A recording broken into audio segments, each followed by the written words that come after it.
Voilà 40 ans, Guy Laborie crée l'association Jazz 70. Avec pour ambition celle de répandre le jazz sur tout le territoire, il écrira une des plus belles pages de l'histoire du jazz à Nîmes avec la création de 1976 à 1988 de l'International Jazz Festival.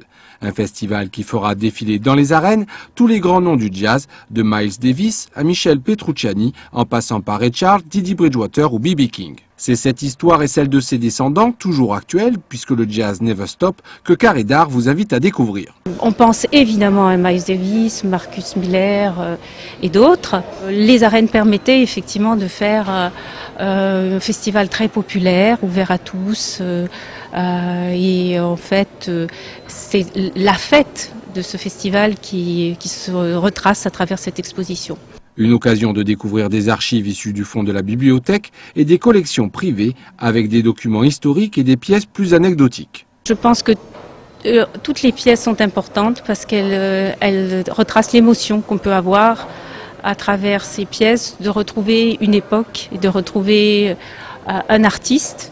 Donc vous avez à la fois un texte de Guy Laborie pour présenter lors d'une conférence de presse le festival de l'année 84, mais vous avez aussi les contrats effectivement des grands artistes, donc Miles Davis, ou bien évidemment aussi les aspects techniques qui sont représentés.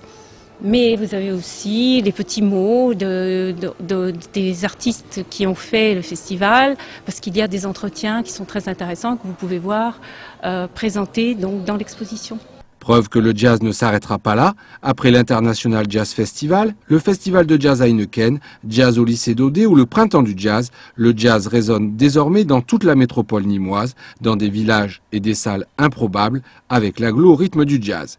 Une initiative qui aurait forcément plu aux créateurs de Jazz 70.